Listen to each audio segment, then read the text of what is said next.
കാന്താര എന്ന സിനിമയുടെ പ്രമേയവുമായിട്ട് വളരെ ഒത്തിണങ്ങി പോകുന്നത് കൊണ്ടാണ് ഈ ശബ്ദവും അതുപോലെ തന്നെ തീ കൊണ്ടുള്ള കളിയും.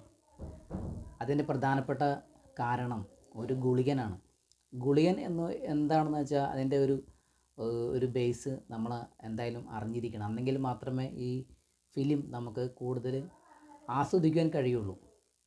വളരെ വർഷങ്ങൾക്ക് മുൻപ് പുത്രലാഭത്തിനു വേണ്ടി ഒരു സന്യാസി ശിവനെ തപസ് ചെയ്തു, ആരാധിച്ചിരുന്നു.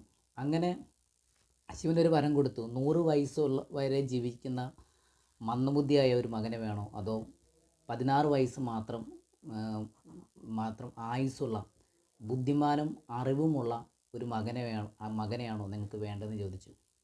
മുനി പറഞ്ഞു, എനിക്ക് 16 വയസ്സ് വരെ മാത്രം ആയുസ്സുള്ള മകനെ മതി. മറ്റൊന്നുമല്ല, അവന് അറിവും ബുദ്ധിയും വിവേകവും ഒക്കെ ഉണ്ടല്ലോ. ആ ഒരൊറ്റ കാരണം കൊണ്ട് ആ മഹർഷി 16 വയസ്സുള്ള കുട്ടിയെ മതി എന്ന് പറഞ്ഞു. അങ്ങനെ ആ കുഞ്ഞിന് മാർക്കണ്ഡേയൻ എന്ന് പേരിട്ടു. 16 വയസ്സ് വരെ വളരെ സന്തോഷപരമായിട്ട് കുട്ടിയും അതുപോലെ തന്നെ മാതാപിതാക്കളൊക്കെ ഈ കഴിഞ്ഞിരുന്ന കാലം. ഈ 16 വയസ്സ് ആയപ്പോൾ ഈ മുനി വളരെയധികം ദുഃഖിച്ചു. അതുപോലെ മാർക്കണ്ഡേയൻ എന്ന പുത്രനും വളരെ ദുഃഖിച്ചു. കാരണം ഈ ലോകത്തു നിന്ന് വിട വാങ്ങിയാണ്. അങ്ങനെ ഈ 16 വയസ്സ് ഉള്ളപ്പോൾ ഈ കുഞ്ഞെന്താ ചെയ്യുന്നത് വെച്ചാൽ, ഈ കൗമാരക്കാരൻ ശിവലിംഗത്തെ കെട്ടിപ്പിടിച്ചുകൊണ്ട്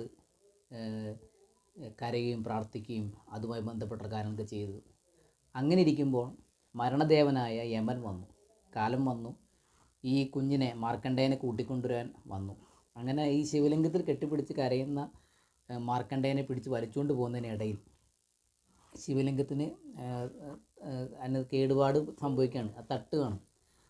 വളരെ ക്ഷിപ്രകോപിയും ക്ഷിപ്രപ്രസാദിയുമായ ശിവൻ ഇത് കണ്ട് വളരെ ദേഷ്യത്തോടെ വരികയും ഈ കാലനെ അതല്ലെങ്കിൽ യമദേവനെ ഭസ്മമാക്കുകയും ചെയ്തു.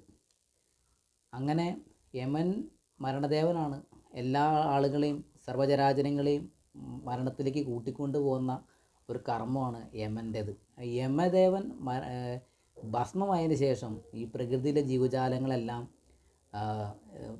ജനിക്കുന്നുണ്ട്, പക്ഷേ മരണപ്പെടുന്നില്ല. അവർക്ക് ഇങ്ങനെ മരണമില്ലാതെ കഴിയുകയാണ്. ഇത് വലിയ പ്രശ്നമായിട്ട് വീണ്ടും ഈ ദേവന്മാരെല്ലാം സമീപിച്ച് ശിവൻ്റെ അടുക്കിലേക്ക് വരികയാണ്.